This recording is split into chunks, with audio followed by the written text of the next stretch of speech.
you get a pretty good exposure to mathematical modeling in this course. And what that means is taking a description of a physical situation and converting it into the language of mathematics. And now the advantage of being able to do that is because then you can use the powerful analytical tools of math in order to analyze it. So I have a few things to say about mathematical modeling as we work our way through this section. All right, well, I want to begin with an area problem that's similar to one I introduced in my book, and but it's a great problem to start off with. So let's get started.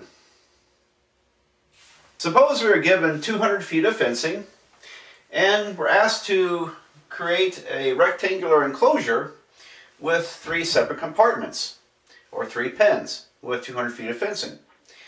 And now a natural question might be, well, what's the largest such enclosure you can make? You might imagine, well, if I make it too thin, it won't cover much area. If I make it too tall, it won't cover much area. And so somewhere in between, in which we can create an enclosure with the greatest amount of area. And that turns out to be the case. All right, well, let's work through this problem.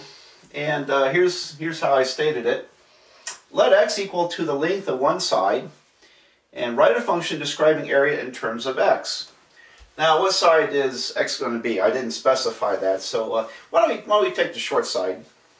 And because there's 4 of them, so if we use x feet of fencing for this side, then we'll need x feet here, here, and there. And that's what? That's a total of 4x amount of feet.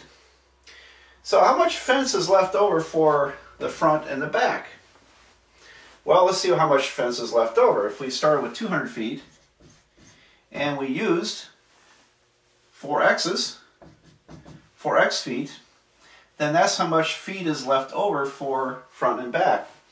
And since they're 2 equal, if I divide it by 2, then I get the amount of fence for the front side. So notice how I'm trying to define all the quantities here in this problem.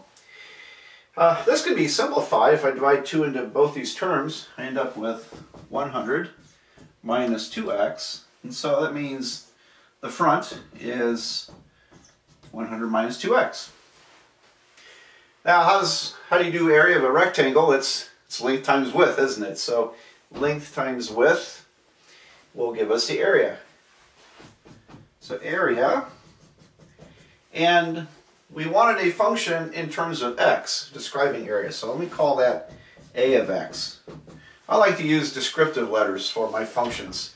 A rather than just using f all the time.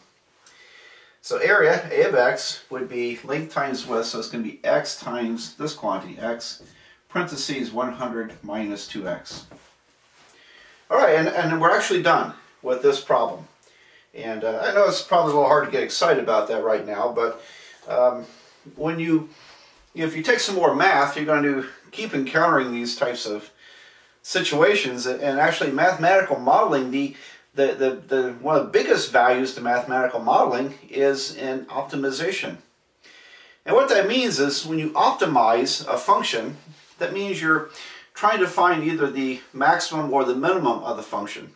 It may be a relative maximum or relative minimum. That's some terminology I talked about in an earlier video.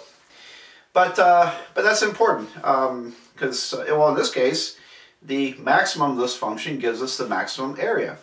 So if we can optimize this function, then we can determine the largest pen we can build. And as a matter of fact, we can in a later section when we study quadratic functions. Then we'll be able to optimize those. And this is a quadratic function because if you multiply this out, it would be negative 2x squared plus 100x. So it would be a second degree polynomial function. And unfortunately in college algebra, those are about the only types of functions we can optimize. Just about everything else out there, functions, in order to optimize them, you need methods of calculus to do so. And so, matter of fact, in glancing at this, I can kind of do this in my head. The optimum would be 25 feet for these sides and 50 feet for these sides. So that would be 100 feet this way and 100 feet front and back. There's your 200 feet. And 25 feet by 50 feet would be, I think, 1,250 square feet. That's actually the optimum size, the largest area you can build in this configuration with 200 feet. All right, now at the moment I'm not going to tell you how I got that answer. Okay, in a later section we will analyze those. But anyway, I wanted to give you a purpose for why for this whole section, what math modeling is about, because the next step is to ask an optimization question, and the types of problems you're going to see here. So, and you do learn how to solve those optimization problems in calculus. So, something to look forward to, those of you who are going to take calculus. So, anyway, so there's our first math modeling problem. And again, we were able to take a description of this problem and convert it into a function with a single variable. And that turns out to be very useful because again, why is it useful? Because we have these powerful tools, analytical tools of mathematics, with which we can study these functions and understand them. And so that allows us to ask some really intelligent questions about that which we're modeling. All right, well, let's go on to another example.